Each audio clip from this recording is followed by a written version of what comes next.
What's up, guys? Welcome to the Chord Progression Podcast, brought to you by My Song a Day Rock 2000. To today, this is a brand new thing for us here on YouTube as we are recording this one and we're putting the interview out there for you guys on YouTube, and you can find it on Facebook as well. So this episode's podcast is a very special one because we have a band. Well, we have a lead singer. His name's Jonathan Norris. You might have heard of him if you follow our stuff. He was with the band Kingdom Collapse out of San Antonio, Texas. They recently released a new song called Payback, which has been streaming very well on Spotify and was very well received on SiriusXM Octane. And they've got big stuff coming up in 2020, guys. So watch this interview with Jonathan Norris and get in on Kingdom Collapse early because they've got that great hard rock sound that you gotta love. I will have links in the description below for their video to Payback, where you can find them on Spotify, all over social media as well. And I hope you guys enjoy. So let's get on into it with Jonathan Norris. Dude, what's up, Jonathan? How's it going, man? Oh, what's up, man? Dude, I can't believe this. I'm actually doing one where it's, we got like an actual recording where I can actually talk to you and see you. This is freaking awesome. Oh, yeah. Hell yeah. Alrighty, well, let's get on into it because with this episode being released on Wednesday, November 6th, we are doing a feature with you guys for your single Payback, which came out back in October, I believe it was. Mm-hmm. And I got to say, I listened to it, and right away when I listened, I'm just like, you have got to be kidding me. This is like that hard rock sound that I just absolutely crave. I absolutely loved it. So wanted to talk about it with you guys because I know there was a lot of production that kind of went into it, especially with the music video, because I kind of got it pulled up on the side of my screen right now that has 12,500 views at the moment. Oh, damn. Yeah. So first off, what was the initial inspiration behind creating the song? Oh, really, man? I don't know if it's just a personal thing, but like the whole that whole kind of energy, like I've always loved that kind of like stand up for yourself, like fight back kind of like energy when it comes to songs. Like I think it just meshes well with the style that we do, and I can write about that stuff like emotionally, lyrically all day. Like there's always something that pisses you off, like as far as like it could be like traffic, it could be some rude person, it could be something more serious like or something a little deeper. But that song is just about having enough and like just like standing up for yourself, basically. Yeah, because even when you first pull up the music video, right away at the start, you have a little tidbit where it comes. It says, on August 5th, 2017, due to lack of evidence, 6 men were released and found not guilty in the murder case of Ron Scott's wife and daughter. Summer 2018, Scott took the law into his own hands.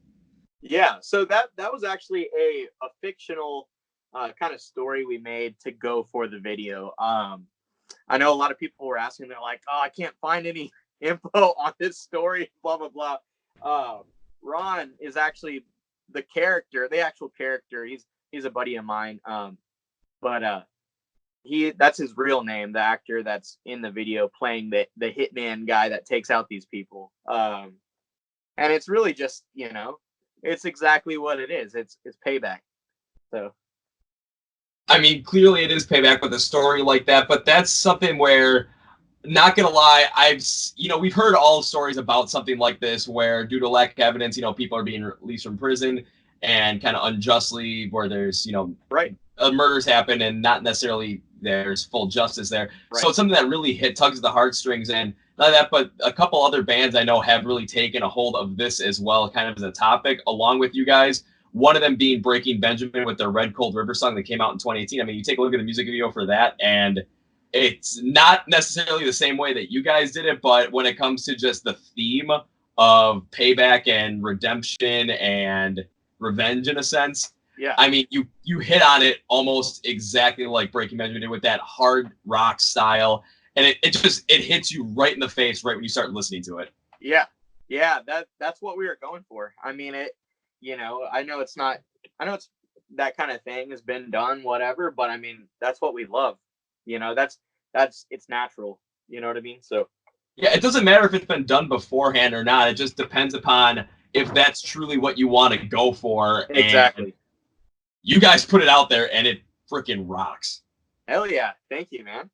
Thank you. I mean, listening to it, it's like I was saying earlier, it has that hard rock style that for someone like myself, I absolutely crave. Something like Shinedown puts out, or 3 Days Grace puts out, or the new like Saint Asonia with Adam Gontier, like something that they put out there. I'm not saying you guys have that same, exact style, but I'm just saying that hard rock sound where it's got that rawness to it that really hits hard.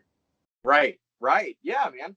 It's one of those things too, like, I feel like it fits well, on someone's workout playlist going, they need to get motivated. They need to get pumped up. I think it's one of those songs that fits that vibe for sure. Is it on your workout playlist? It is, man. Yes. Yeah, I'm actually, after this, I'm going to go get a little workout in. But yeah, dude, having the right song when you're working out really, for me, can just like make all the difference. Like, okay, I'm gonna keep going.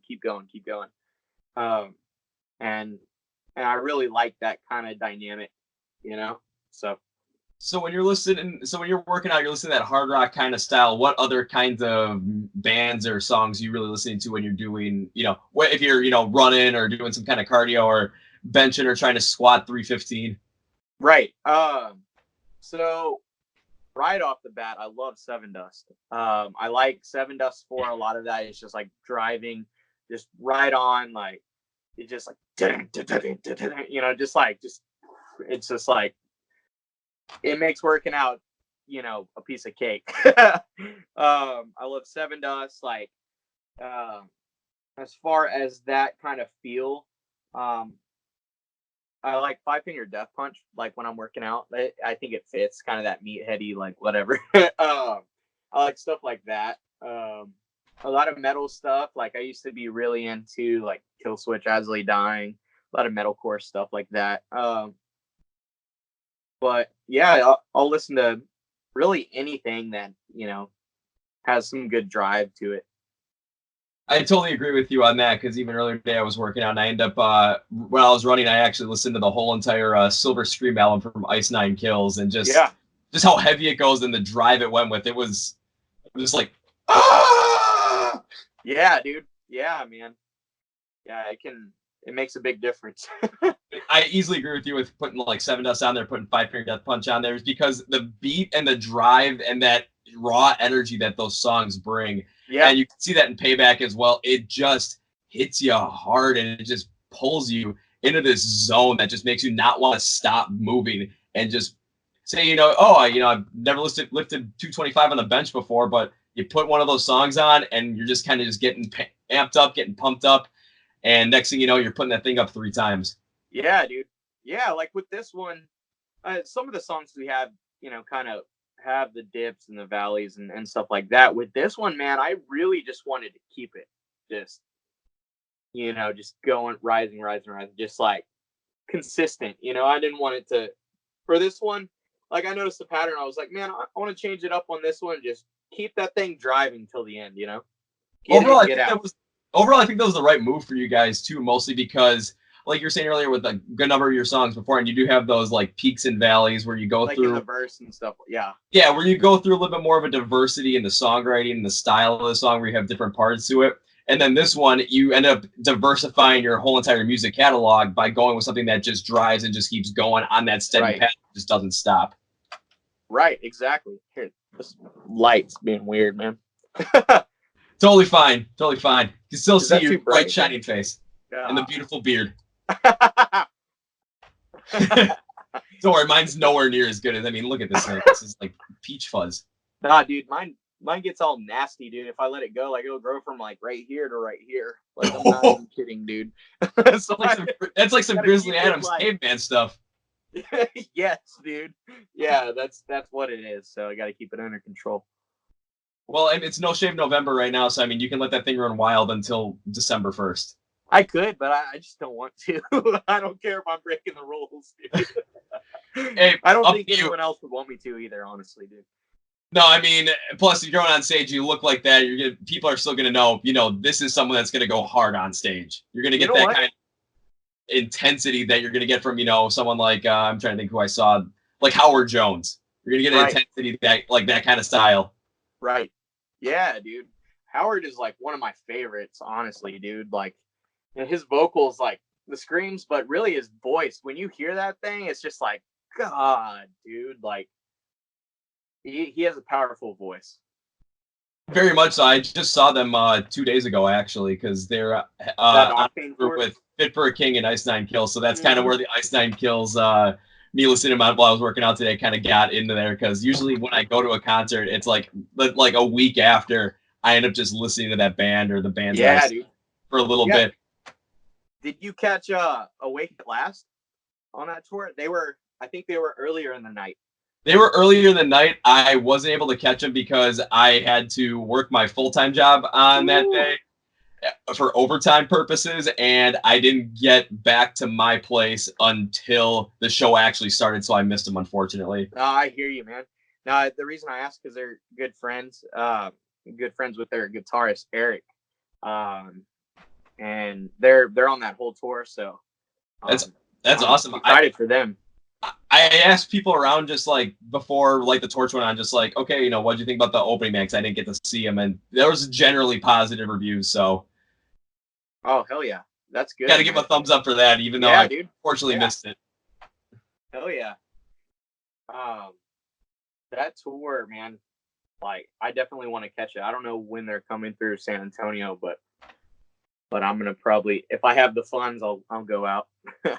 I mean, I would definitely suggest it just because I mean, if you're gonna get to see your buddy play on stage opening the night, then you get to go and see like the torch. You get to see Howard Jones perform. Yeah. Then Yep. you'll get to see Fit for a King, which is another Texas band for you guys. So Right. Right. gotta get you maybe can get something, work something into that. Maybe get an introduction if you haven't already gotten that. And then seeing Ice Nine Kills, they put on a 19 song set and just it's all Halloween based, all horror movie based. It's insane. Man, that fits, dude. So you saw them. What day was it?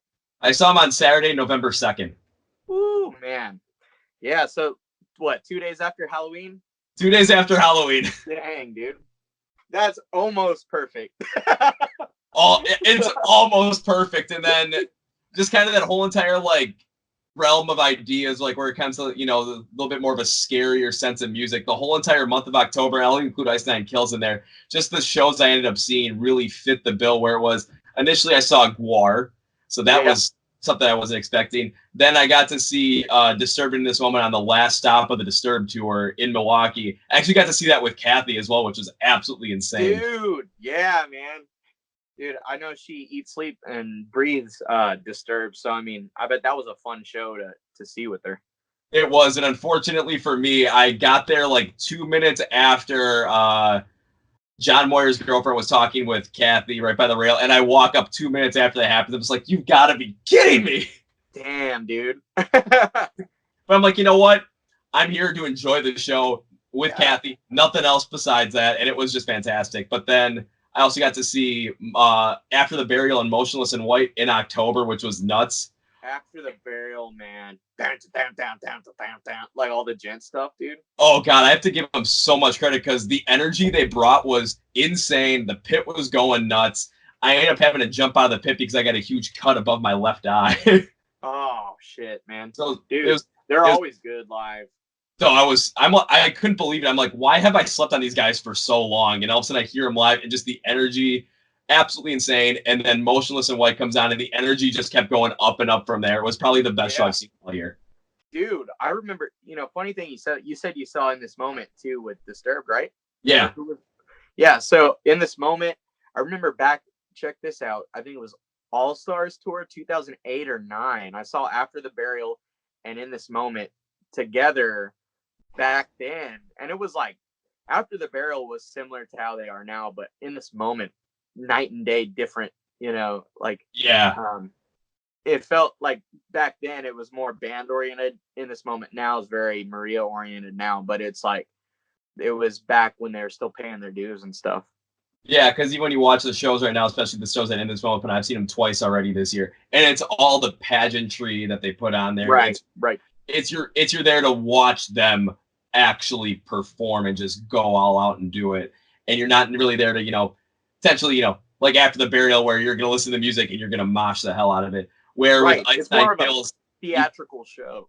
Yeah, Like, and then you get Ice Nine Kills, where it's the perfect mix. Where if you want to watch the show, because you're gonna see Spencer come out looking like Jason from Friday the 13th, looking like Freddy Krueger, looking like Michael Myers, looking like Ghost from Scream, and then I'm trying to think what else. And then Pennywise, like he came out like in the like full makeup too as Pennywise at the end of the show.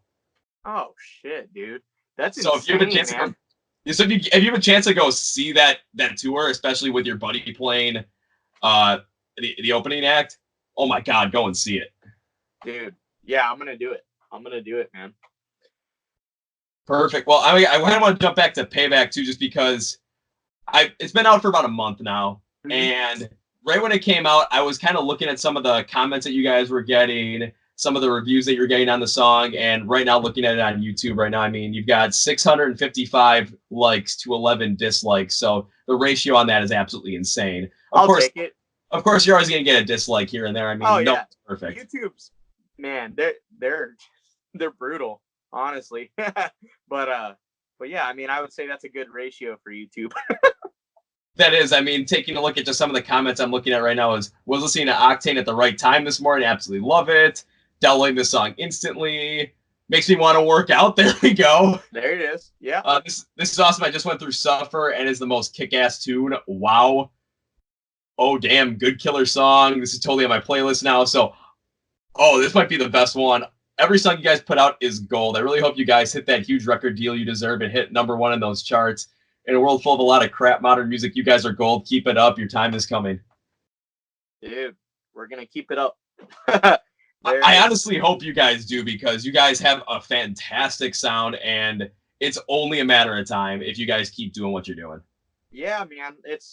There's been some magic here with this, that I haven't experienced in older projects, but things just keep climbing. I think we'd be stupid to give up. So. Oh yeah, I mean, take a look at what you've done in 2019 so far. Because I know the last time we talked, you guys were talking about going on some like August tour where you're going to go to Florida, and you're going to hit up a festival in Indiana that you guys are going to play. Yeah, so yeah. What else did you guys do, and how did that all turn out? Man, dude, I mean, for the first time ever, so in 2019, early on, Suffer hit 1 million on YouTube, and so that was a big, that's right. Point. I think it's at like 1.2 million now. So I mean, for what song was that? For Suffer. I'm actually gonna pull it up really quickly so I can take a look. See. I think it's like 1,197,000 or something like that. I'm looking it up right now. I've got 1,194,736. Yeah. So yeah, and it's only been out for about a little under a year and a half at this point. So yeah, very, very soon you guys are gonna hit that 1.2. Dude, yeah. And so I mean, that was the first thing where like, damn, like we got to celebrate that. Then for the first time ever, we crossed state lines, started playing out of state, doing a little bit of touring. Payback was a lot of firsts, like Alternative Press. It was released in there. They covered the new release with the video. It played on Octane for a bit, which was a big goal of ours for that one. And shout out to Mark from Nothing More. We go back a little ways with him, and really, I mean, now we got our trailer this year, and really have put a dent in that thing, and like started using it a lot. One of our goals going into the next year is to buy a van and start doing all that. I mean, we've been using a truck right now. We all cram into a truck and make it happen, but man, like it's not comfortable. Let's say I wouldn't assume that many guys in a truck is not that comfortable. I kind of have a little experience of that when I was a sophomore in college. Me and 4 other friends, there's 5 of us total. We went from Minneapolis, Minnesota to Panama City Beach, Florida in a 2000 Honda Civic.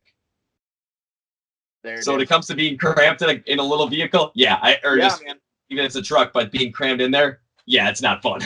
Right, exactly, dude. I mean, and there's 4 of us, and then if you have anyone else with you, any crew, anything else, it's just, what do? It's like we're crammed in there like freaking sardines. But You make them lay down the flatbed. That's how you got to do it. dude, I know.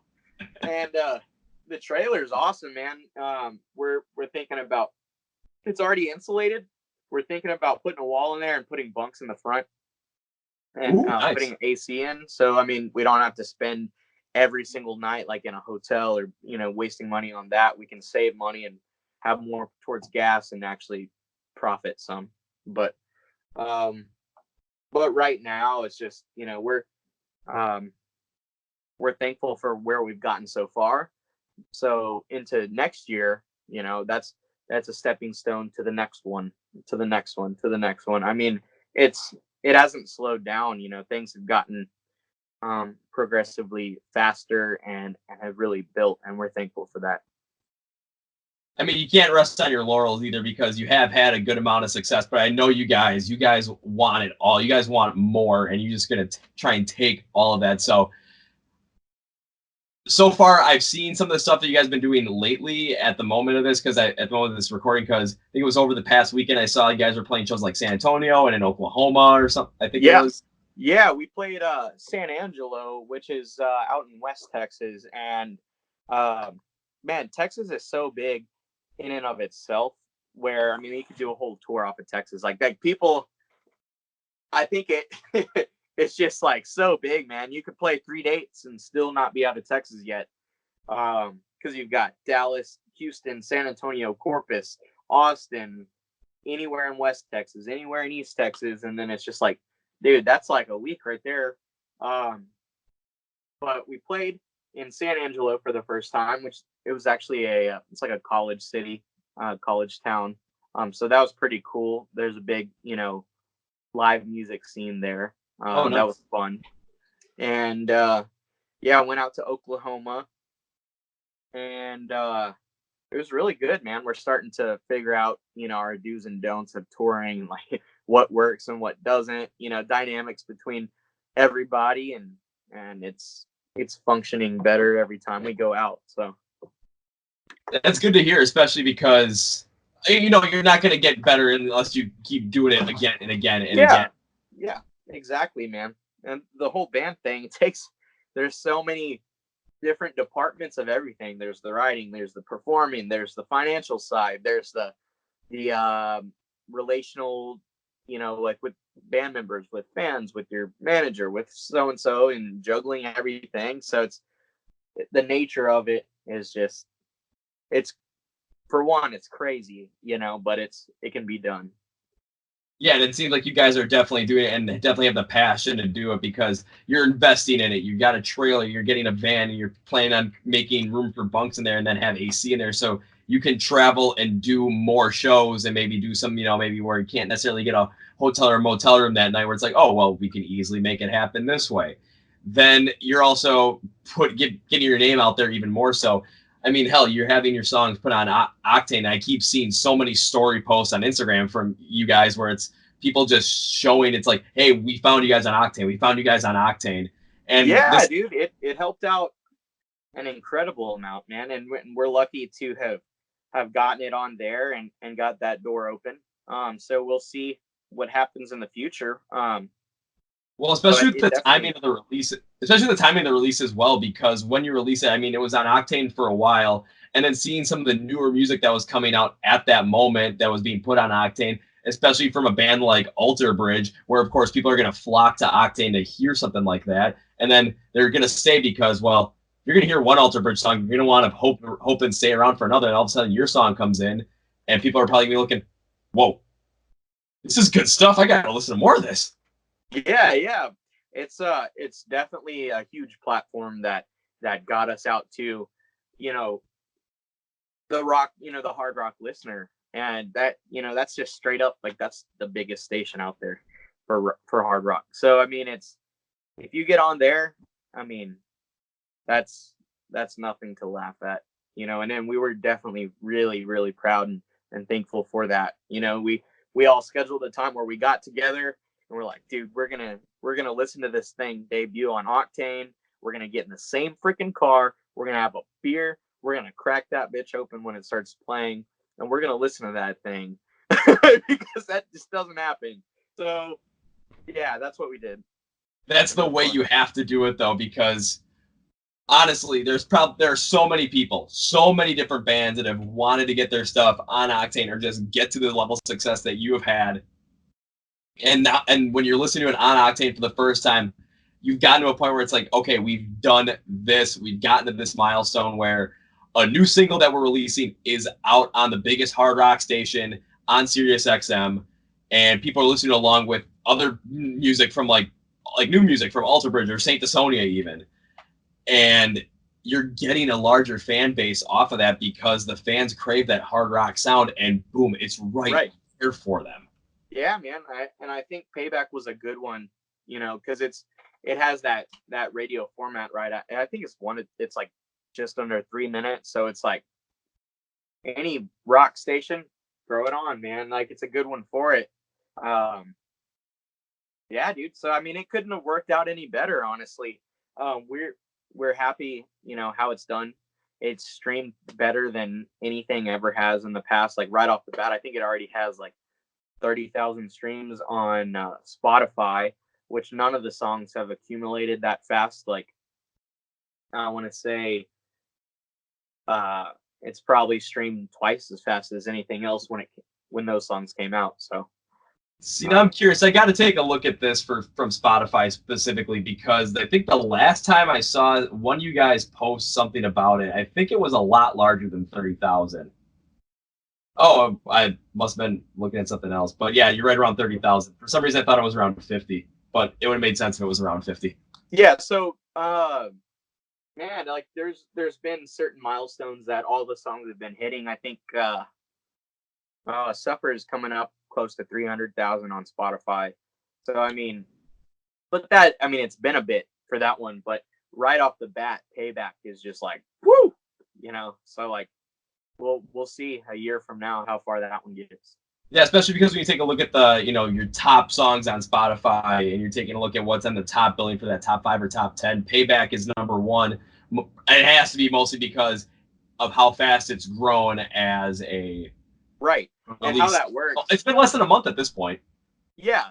So with the top 5, that top 5 popular songs or whatever on each artist profile, that's in the last 7 days. So whatever's been streamed the most in the last week, I mean, it changes week to week or day to day, actually, just the last 7 days, and it updates every day. So that's not necessarily a reflection of all time. It's just all week. Yeah, you can see it's gaining a good amount of popularity with the fact that it's consistently at that number 1 spot for you guys. Yeah, man, it's doing well, and that's all we can ask for. Is every single song we released, it's built upon the last one and stuff like that. So it's, Well, on top of that, I think the last time we spoke, your monthly listener count on Spotify was something like, I think it was just over 10,000. That was back in June. And now it's almost at 27,000. So that's a huge difference. I think it plateaued most of the year around 9,000-10,000, and now it's up like 26. So if it, we'll see, but that Payback definitely helped it. So it's cool to think, because that's when they take into account the last 28 days. So it's like, if almost 30,000 different people have heard Kingdom Collapse in the last month, then it's like, I'm happy with that, So yeah, because the more people you get listening to it, the more people are going to be talking about, the more people are going to talk to their friends about it, or mention it to somebody. And the next thing you know, all of a sudden, you're getting, 30,000 monthly streamers, 40,000, right, 100,000. Maybe get to 1 million, by the end of 2020 even. Yeah, man. Like, I remember the first time we just hit 1,000 monthly listeners. I'm like, whoa, 1,000 different people listen to us in the last month. But that's like 30. It's like, dude, like, we're constantly like excited. Like, every single thing is just like, wow. Like, it keeps growing. It doesn't just. So the biggest key is just, stay grinding with it and stay working hard, and it's so rewarding, dude. It's so rewarding. That's what I love to hear about it, because you guys are still celebrating and enjoying the moment where we're hitting this track, we're hitting this milestone, and we're excited about it, because who would have thought we would have hit this at this point? But then right after you're done, recognizing it, it's okay, back to work. What's the next one we can get to? Let's just keep going up and up and up. Yeah, man. It's crazy to think about. And it's like, I almost don't want to get too tripped up because it's like, I could stop where we're at and be like, man, like, this is great. This is awesome, and enjoy that. But there's the other side of me. I've always been a perfectionist. I've always, when I'm after a goal, I will not stop until it's achieved. So there's my hardworking side, then there's my excited like little kid side where I'm like, ah, So it's always that, and I think that's where that passion comes from. But then there's like, here's the work part. You got to have both. You've got the perfect mixture too, just because you're focused on working hard and hitting those goals, but then you're able to have that enthusiasm there to where when you get to those milestones, you enjoy it, and the people around you can see you enjoying it and just really taking a look at it. And that enjoyment really comes out in your music as well, to the point where you're enjoying what you're doing. This is what's making you happy. This is what you want to do with life, and it just radiates in your music. Right, man. It's really rewarding. It's really, I think, fruitful, you know, and I say this on behalf of everybody in the band, but it's just, it has so much more meaning than just, of course, right now we all have our jobs, we have the things we do during the week and blah blah blah, but eventually it's going to transition from that to be full time, and we'll be touring, and recording all the time. But it's, you know I think it's definitely what keeps us going during the week, like looking forward to, okay, what's the next thing that us as Kingdom Collapse are going to be doing? What's our next little short-term goal? And like, let's work on this and that, and that's what gets us through all the mundane bullshit. So So I feel the exact same way with the stuff that I'm doing here as well. It's sitting at work. It's just like, okay, okay, okay. But then it's leave work, go to the gym to kind of just, I've been sitting down all day. I got to get up and do something. But then I get home. It's like, okay, now I've got 4 hours to just pull all this together. Or if I have to go longer and skip some sleep, so be it. I just want to do this. yeah, man. Yeah, dude. We all have to have, that thing that keeps us going, man. You got to have that purpose, you know?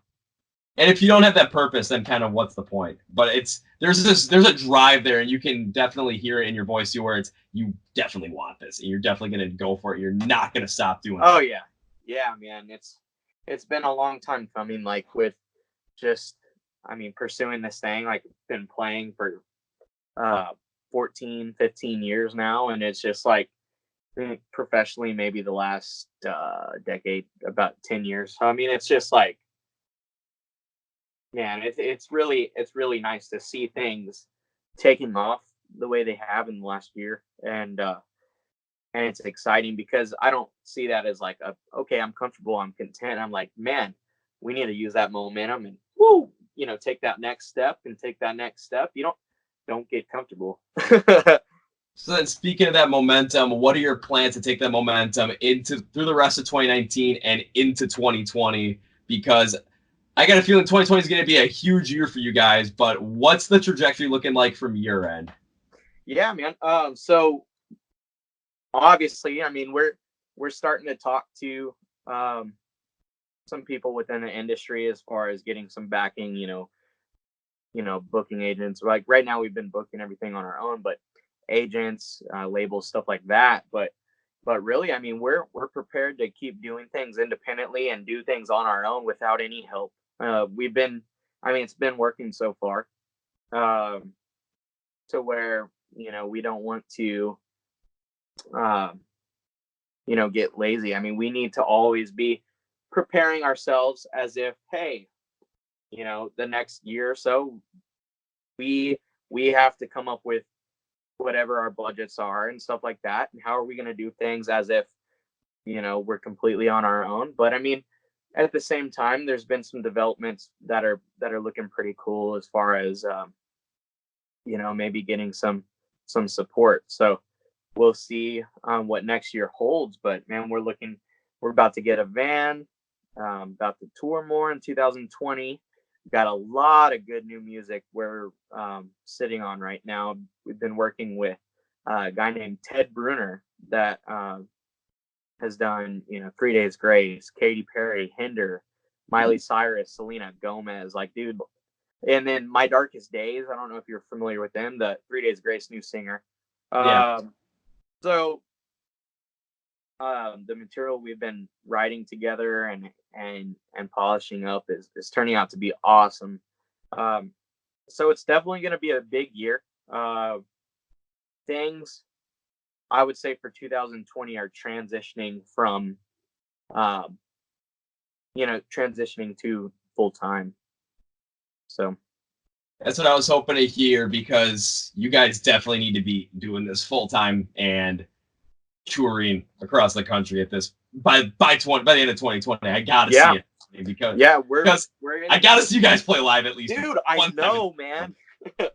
It's gonna be awesome finally being able to go over there and just hang out. And I mean, there's so many people really all over the whole world, but particularly like obviously in the US, in so many different parts. A lot of people on the East Coast, a lot of people up towards New York, the Chicago, Ohio, Wisconsin, Michigan, all that. And then you've got a lot in Washington State, California, Colorado. Like, there's so many places that we haven't even tapped into yet that I'm so excited for, because there's been, these people from day one that have supported us and bought our merch, bought our music, streamed us, constantly promoted us. And it's just like, dude, I can't wait to get out there. We have not even tapped into it yet. And that's the exciting thing. Are you guys planning you have any like music festivals planned or shows out there planned, or kind of working with any other like major artists that are putting together a tour in 2020 that you guys are going to try and hop on and be the opener for? Are you working on that at all? Or is it kind of wait or try and get, like you were saying with those booking agents and record label, you're trying to focus on that more at this point? Yeah, we're kind of working on everything right now. New music, working on some behind the scenes on some business stuff, industry stuff, and then really just starting to book further out and branch out more on the live touring aspect, of like hitting places we haven't hit yet.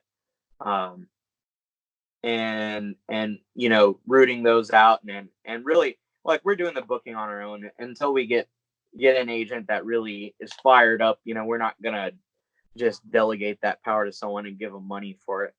I think it's important, whoever we're working with, whoever is doing business with us, I mean, that passion has got to be there. It's not just, I don't want someone that's just like, it's just a paycheck to them. But with that, we're really just branching out more and doing a lot more on the live end than we did this year, which this year was a step from the last. It's crazy, dude. Yeah, but I mean, you take a look at some of the other bands that are absolutely big right now. I mean, they started out with that, just the local, like local little bars or local little music venues that you can play. And then they moved up to traveling around their state. And then they moved into where the realm that you guys are in right now, which is traveling independently across state lines into different regions of the country to perform. And then the next step is, going all across the country, or maybe tagging on with a larger band on one of their tours, like your buddy with the Ice Nine Kills tour right now. Yes, yeah, Awake at Last. Yeah, man. Yeah, I just couldn't remember the name. You know what's crazy? So in Oklahoma the other night, I was going up, I was getting a beer, and at the bar on the tip jar, I see one of their stickers, Awake at Last. And I'm like, dude, like, it's funny seeing these people from like completely different parts of the US. We're starting to like get in that middle ground, in that no man's land or whatever, where we both tour in the same areas, and it's cool to see, man. It is a small world. Like, it's a big, it's a big country, but like at the same time, it's a small world. All the rock bars are the rock bars, rock or metal or whatever. It's like, so you play there, chances are, they have too. Yeah, but the next step has got to be getting you guys out to a much larger audience, and that's right. What I really want to see from you guys, because you guys have the sound to definitely make that happen. Yeah, dude. We're working on some stuff, trying to get in on some festivals. That's its own, animal in and of itself. I think works a little bit differently than booking tours. A lot of the festivals are kind of owned by the same people, so it's that's a tougher nut to crack, but we'll crack it eventually. So You'll get it eventually. I mean, even if it's something where it's, right now you're probably gonna be playing, if you're gonna be festivals, you're probably playing a lot earlier in the day. But just to get there on its own is something that's incredible because of what else it can mean for you guys. Because yeah, you yes, guys you guys might go on earlier in the day, but then you get to go out and hang out and watch some of these other bands, and because you're one of the performers, you could potentially be backstage and connecting with some of these bands. Because right, who knows, maybe you're performing and you can end up connecting with the guys from Seven Dust, or you're sitting back, or all of a sudden you're performing, and next thing you know, you're on the same billing as Rise Against, and Tim McElrath is watching you guys play and absolutely right, loves your style. You never know. dude. Yeah, man. It's the biggest thing that comes with just constantly working is just you bump into people, these relationships, dude. Um, that that is what matters. That's what counts. So it's people think like, oh, you just need to play a million shows before. It's not about that. It's about getting out there, meeting people, networking, and stuff like that, and really just, and I say that as well for fans, followers, friends, like just meeting these people and really like hanging on to these friendships you make. That it's really rewarding, and I think that would be a cool thing about the festival is just meeting so many different people and really just getting that Kingdom Collapse name out there to a lot of people. You know? Yeah, because you can meet bands that are at the next step, just above where you guys are right now, like Awake at Last, where it's they're touring with with much larger bands, so you kind of get in contact with bands that are at that level, or Right. bands that are maybe a little bit older and have been maybe like a headlining tour once or twice, or like a co-headlining tour, and get in with them, or bands that have headlined for many years, or even at the pinnacle of it, those classic hard rock bands that have been around for so long and have so many different connections to the Right. rock music industry. Especially if you end up getting in like one of the Danny Wimmer Presents festivals this year, or next year, especially with Metallica playing 2 shows Exactly. at each Exactly. festival. I mean, you might not get a chance to necessarily meet Metallica, but you could easily connect with the people that they work with, and all of a sudden now your name is out there within a much larger group in the industry. Yeah. Yeah, and that's what I was talking about. Yeah, the Danny Wimmer stuff, dude, that's a festival powerhouse, man. So, really getting in with them is one of our goals and stuff like that. So, I mean, I hope you guys do, because I think Louder Than Life in Kentucky was the biggest rock music festival this year at 128,000 attendees. that's insane, dude. Like, it's insane. And people are like, "Oh, rock is dead." What's that, dude? What is Honestly, that? it's because it's not necessarily in the mainstream anymore, especially because in the mainstream it's a lot of hip hop, pop, and rap. And Right. Right, again, exactly. I mean, if that's what the hip hop, if that's what pop culture and mainstream really wants to go for, then fine. But there's still this group, a large group of people there. It's like, they're still going to show up for all these rock shows, all these hard rock, heavy metal shows. I mean, I still see a good number of people at the shows I go to. I see them at almost every single show, and we all recognize each other. No one knows anybody's names, but we all recognize each other from a singular different aspect. Yeah.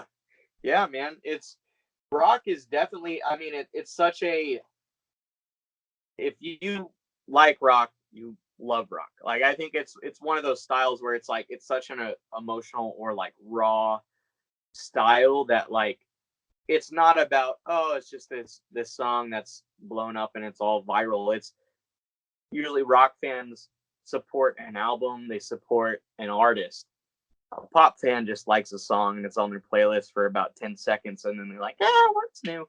Whatever. But a rock Yes. fan is like, hell yeah, I want to hear the whole album. I want to go see them live. I want to go to the festival. Like, and they're, it's loyal. It's diehard, and that's what keeps rock alive. That's what keeps metal alive. And so with that, it is never gonna die. Yeah, it's not in the spotlight anymore as far as being, what's trendy. It's not the fad, or whatever. But say it's dead, you're stupid. You know, it's just Yeah, like it's its own world, you know what I mean? It's just out of the spotlight, but it's not going anywhere.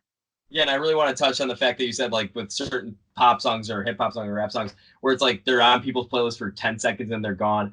I still remember this like 2.5 years ago. I forgot what song it was, but it was just massive back in like May of 2017. And then by July, people had just completely forgotten about it. And we're on to the next thing. And it's like, Yeah, dude, oh, look, shiny object. right. It's like a Popeye's chicken sandwich. Oh my God. You have no idea. Yesterday, I was excited to go play soccer in the complex where I play at. There's a Popeyes about maybe like 6 blocks away from it on an intersection, and I didn't even know this chicken sandwich was back. But there were cars still just at a dead stop, going down the street, waiting to get into the drive-through I to know, order. and it's now for the second time now. It's like, dude, I thought that was over. It already became a meme. Yeah, I thought it was over. And they waited. I think that they played that perfectly too for Popeyes because it's release it on a Sunday when Chick-fil-A is closed. Boom. Yeah. I mean, and I doubt it's better than Chick-fil-A. Honestly, I don't know. I haven't had it. But I mean, I've had tons of chicken sandwiches before, so I don't care. Yeah. I mean, I'm not a big fast food guy at all, so I'm probably not going to even go on my way to try and get one. If I end up, say, because I'm going up to Minnesota this weekend, if all of a sudden I end up having to pull off the road and all of a sudden there's a Popeyes right there and I need to get something, I'm like, oh, I'll try a chicken sandwich. But otherwise, I'm just going to keep going. You'll probably be sitting there waiting a bit. Yeah, then I'll probably be like, screw this. I'm going back on the road. I'm just going to deal with the hunger for another hour. Yeah, dude. That's annoying, man. Yeah, exactly. Exactly. Yeah, but again, it's what like you're saying with rock music, there's still albums that I listened to from 10, 12, 15 years ago where I'll listen to the whole entire thing through and through and still enjoy it. Like, I mean, I'll still listen to Rise Against the Suffer and the Witness, which came out in 2006. I'll listen to that thing through and through multiple times without a care in the world. Right. Right, man. It's timeless. You know, a lot of the music, you know, you can tell like probably what era it was recorded in, but it's just like it's real, you know? Yeah, and even if you go out to some of these shows too, and I want to speak to like some of these newer artists, kind of the ones that haven't been as prominent like for the past like 20 years. So, because when I was up in Minnesota to see Beartooth, I Prevail, and Day to Remember, they sold out the venue, and there were still people trying to buy tickets weeks before that the show was even supposed to start, and the tickets already sold out. It was an 8,400 person venue. My God, dude. And of course, you're getting bounced around all over the place because it is a day to remember. Yeah. And then even here in Milwaukee, they end up having to take Motionless in White, and one of the venues that we had at one of like the biggest concert venue here in Milwaukee, or the most famous one. And they had them in the basement setting, but then they had to move them up one level because so many people were demanding tickets that they needed to move them up. And the same thing would have happened for Ice Nine Kills, but they had that stage booked already, so they couldn't really move them around. I was like, ugh. Dang. That's crazy, dude. Yeah, man.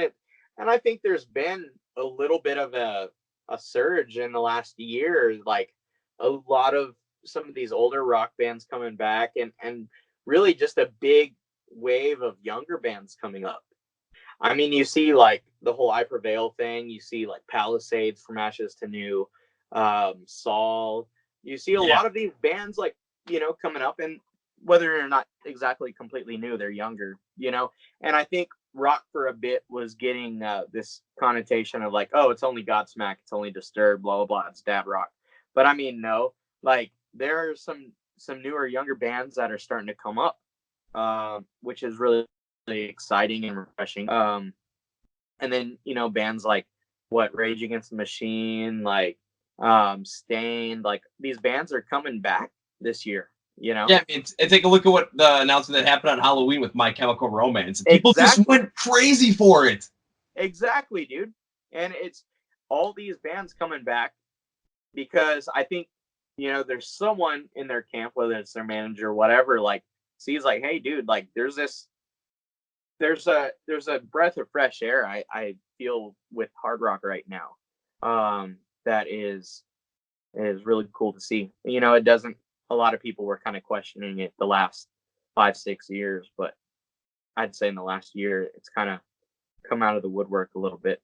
There's definitely a step up, and I think there's definitely some things that can really be done to maybe up the profile of it a little bit. Right. And I think one of the things is, and I don't really want to just bash the move for this, but it was just when I took a look at the Metallica 2020 thing with them headlining 2 nights, I was at first I was concerned with it because I get it. I get the whole entire reason why Danny Wimmer's Presents festivals are going to make that move and why Metallica makes it, why it makes a lot of sense.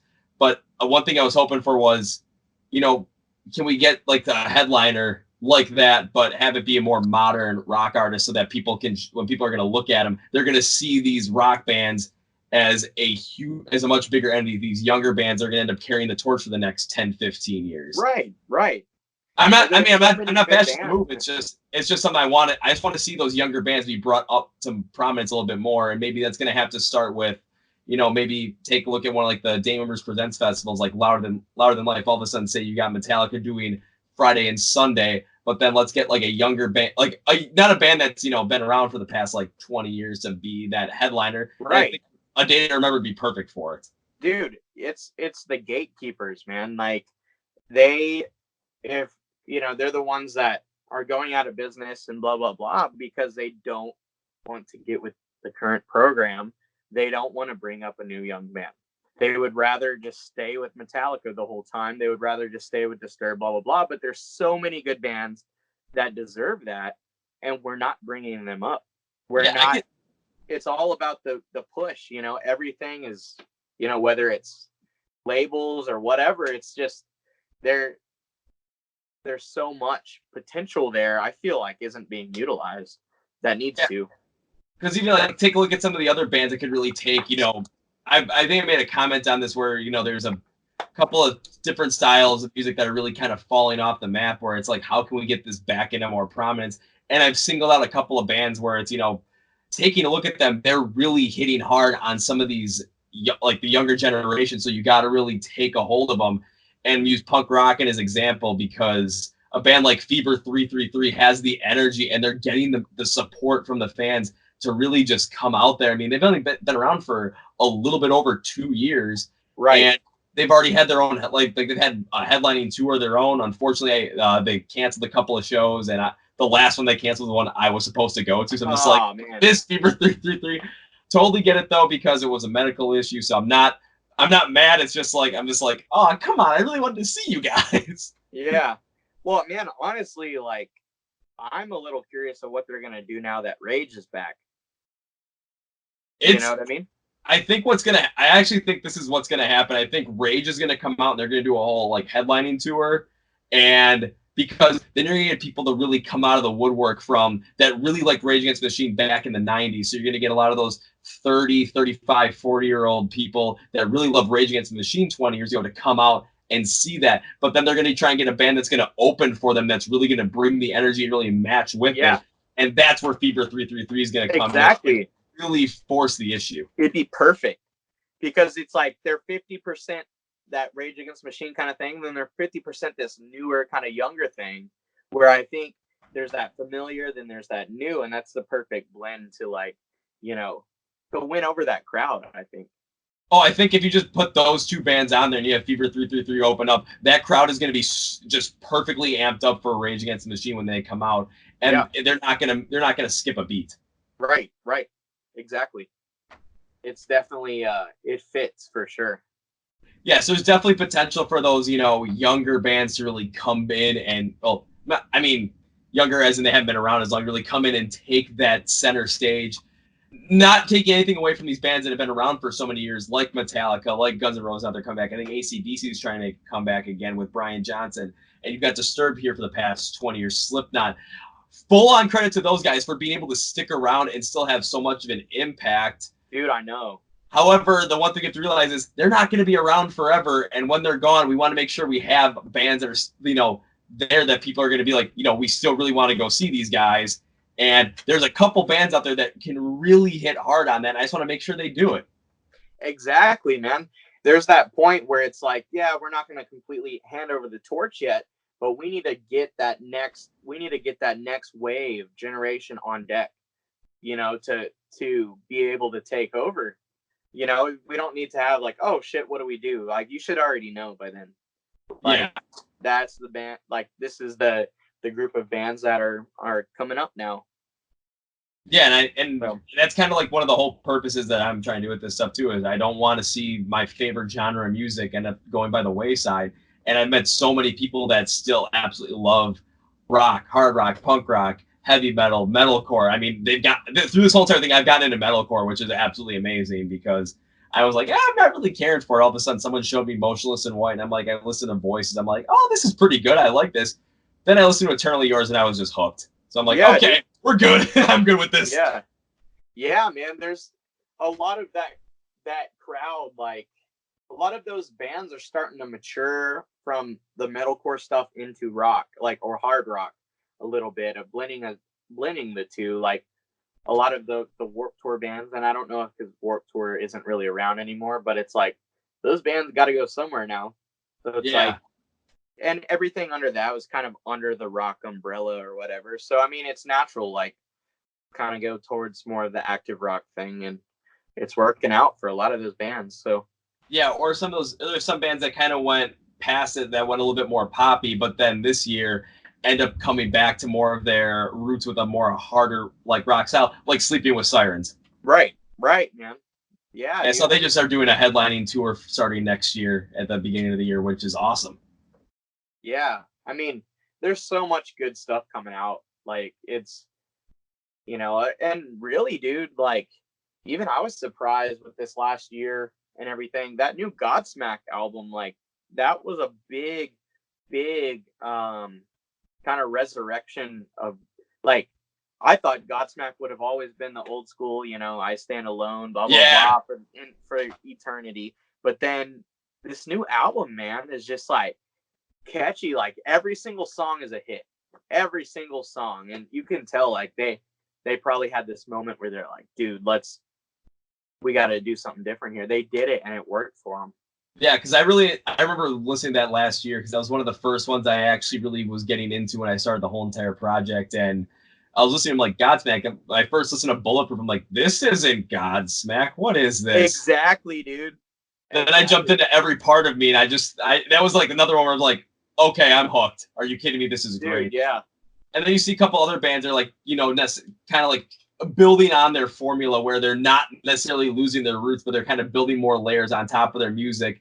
And my God, Alter Bridge's album this year is the perfect example of it, where the songwriting capability between Miles Kennedy and Mark Tremonti is so well done. It is insane. Dude, Mark Tremonti is, like, when I first started playing guitar and everything, like, he was like my big influence, and to this day will always be my favorite, guitar player. And I actually had a chance to meet him back in March. No way, really? Yeah, dude. It was awesome, man. When I saw him, like, I was fangirl, and I was like, dude, like, I know you've heard this a million times, but you were the complete reason I play guitar. You know what I mean? So it's crazy, man. It's crazy, dude. Yeah, it's something like, to even take some of those bands that have been around for like, 10, 15 years. Those are the bands I want to see also, like, basically, being like the major headliners for some of these music festivals. Then you get the bands that have been, been getting more prominence for like the past like 3, 5, 7 years, kind of being those major supporting acts for them. Exactly. So it can really, really, really grow the genre, because taking a look at some of these music festivals, like when I was at Riot Fest, it was a much younger crowd than I expected. Because it was, I mean, even with Slayer being the headliner the night I was there, I was looking around at the crowd, and it was like, of course, it was half of the people were, older, making sure they saw Slayer for the last time in the area, because they billed as their last Chicago/Milwaukee show.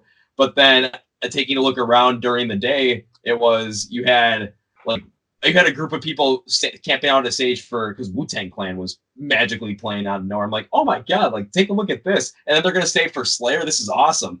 And I'm trying to think who else was there out besides, but I was, of course, camped out for Rise Against and just looking at all the crowd. I'm like, there's just a bunch of like 20 to 32-year-olds here. Now, this is what I'm talking about. Yeah, man. And those people aren't going anywhere. you know, those people are still going to be alive for the next 50, 60 years. So it's like, dude, like, what are they going to listen to? Like, they're just going to stop listening to rock? That's dumb.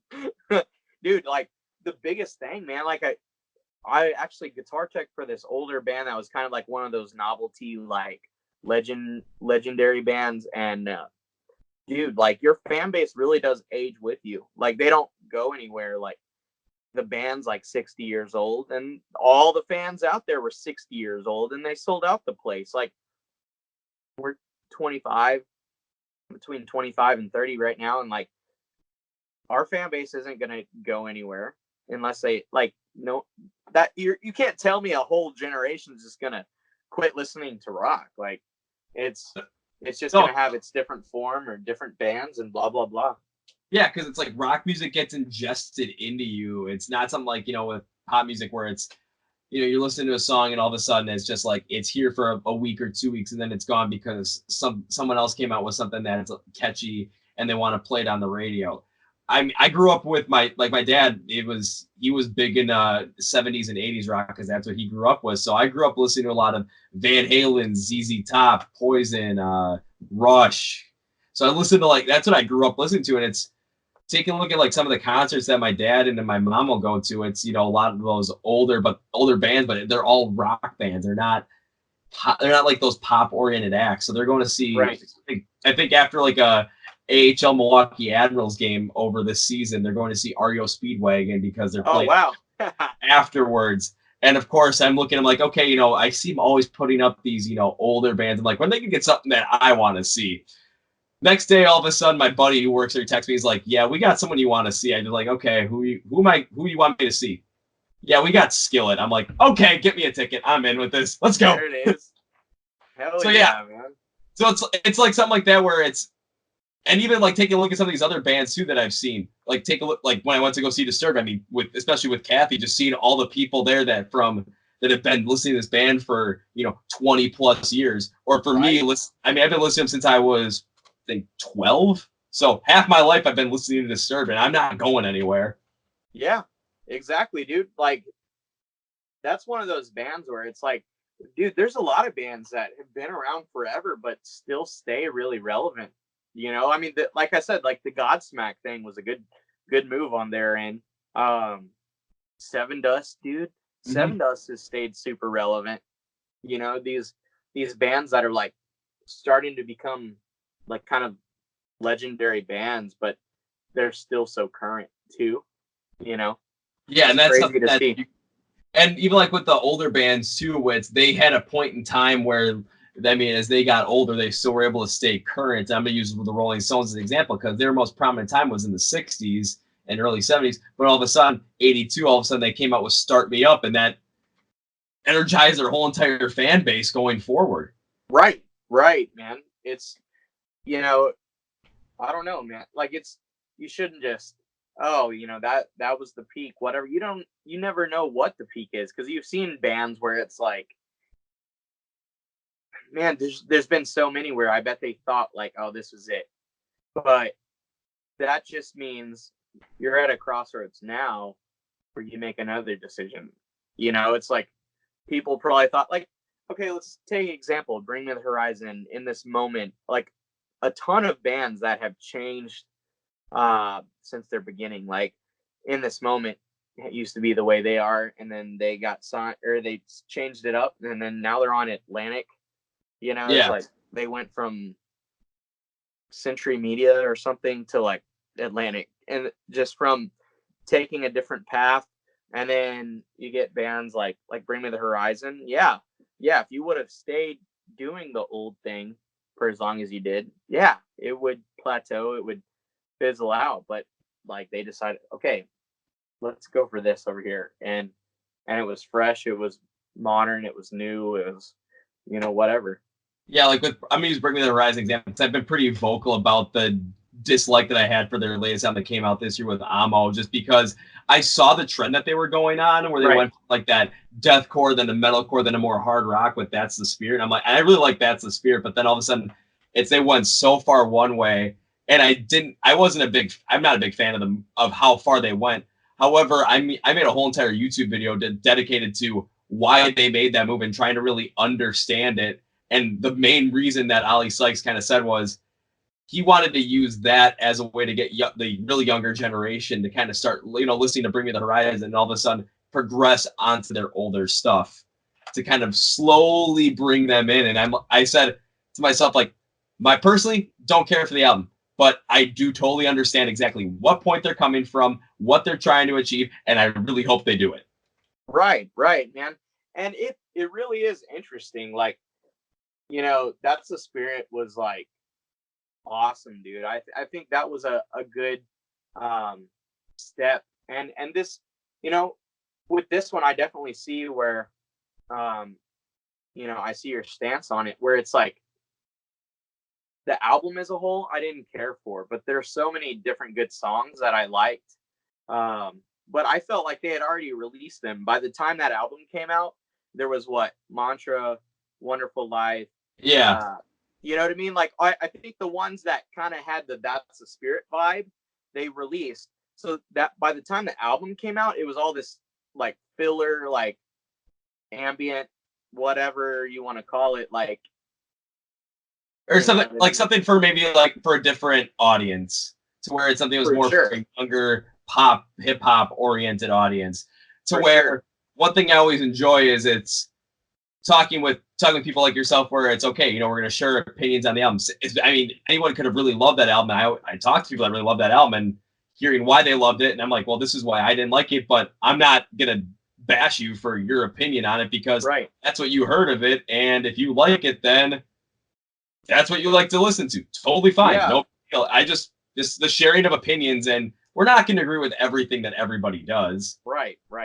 But it's just, let's be open to talking about it. And one thing I always try to do is always try and find the silver lining in kind of, if there's an album where it's like, okay, this was not in my opinion, their best outing, but what was something that was good about it? And take a look at Bring Me the Horizon with Amo.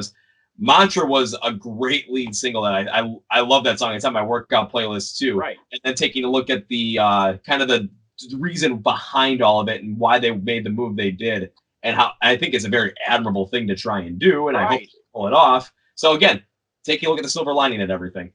Right, man. Yeah, I think it was, like at the very least, it is their, it's their livelihood. And if they had completely just carried on with what they did back 10 years ago, who knows if they'd even be here. You know what I mean? But they've evolved with every album. They've kept it from getting stale, at least, and, like I said, That's the Spirit is probably my favorite from them. This one I do appreciate, but I feel like as a whole, there's not nearly as many tracks on this new one that I liked as compared to That's the Spirit. But there are still some very good songs, and I respect them for taking that risk and never getting stale. You know what I mean? Yeah, and just kind of keep people on the edge of their seat if they're still around. But yeah.